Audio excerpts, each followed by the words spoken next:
Evening, everyone. So in December last year, one day in the morning, we received an email from Bruno with the subject line saying end of year competition.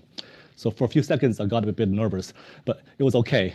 It turned out to be a challenge posed by Wilmot magazine about volatility, the Q Variance challenge. So if you make a scatter plot of with horizontal axis equal to the price return normalized by the time horizon, square root of time horizon over the of the price return, and the vertical axis representing the annualized variance over the same time period, you'll get a cloud of points if you collect the statistics from many stocks over, say, past 6 years of history. And then you divide the x-axis into a bunch of bins and calculate the average of the y values for each bin, and a parabola emerges, roughly centered at 0 and with a quadratic coefficient equals to 1/2. So the challenge asks, can you build a continuous time model that produces this pattern? So a few of us in the group got interested, mostly Valentin and Ruslan. So I would like to share some of our thoughts and approaches. So to put it in a more formal context, assume the asset price follow a continuous martingale process.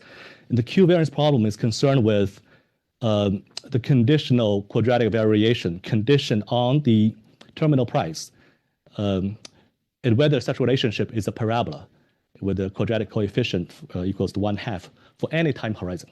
Okay. To see that this is not entirely trivial, consider a few examples. For example, the Bachelier model with constant volatility.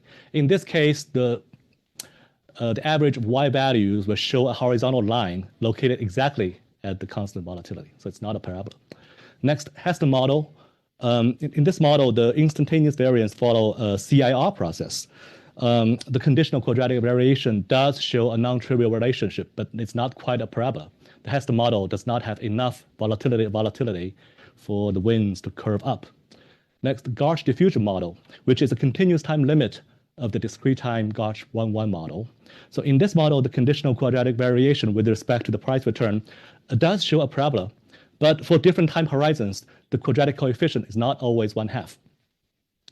So let's try to reverse engineer the Q variance in a setting of a randomized volatility model. So at t time t0, we draw a Bachelier variance from a density WV, which is to be determined later. And for t greater than 0, the price evolves like a Bachelier model using the drawn volatility. And conditioned on the drawn volatility, the price distribution at any time horizon will be a Gaussian. And conversely, conditional on the terminal price, the Q variance can be obtained by the Bayes theorem. And if we impose the exact Q variance to the unique solution of the density of the volatility will turn out to be an inverse gamma distribution of shape factor 3/2 and additional scaling factor. So on the left here, I'm showing the density of the Bachelier volatility that we draw from, which is the square root of the Bachelier variance. So it's a fat tail distribution, and it has a floor of a minimum volatility below which the density is practically 0. So the model we just constructed, it does in principle agree with the Q variance, but it's not a time series model. So there's actually some inherent difficulty when you try to impose the exact Q variance on a time series. If we follow the Bayes reasoning for a stochastic volatility model with no spot vol correlation, the Q variance basically requires that the annualized quadratic variation obeys an inverse gamma distribution for any time horizon. So if consider a restricted setting where the instantaneous variables are independent random variables, this turns out to be known as the alpha distribution with alpha equal to 1, example of which is the Cauchy. But inverse gamma with 3/2 is not such a distribution. But we can try to construct a model with approximate Q variance. One such construction is to have a slowly varying volatility regimes triggered by a Poisson process. Whenever a volatility change is triggered, we draw a new Bachelier volatility. And as long as the Poisson arrival is slow enough, and we'll have the Q variance to a good approximation for short time horizons.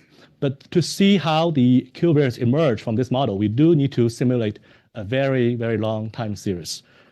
And this is the scatter plot for the Q variance generated from this model. And we can check that it's actually holds true for different time horizons from 1 week to 26 weeks. And this is our thoughts. Thank you.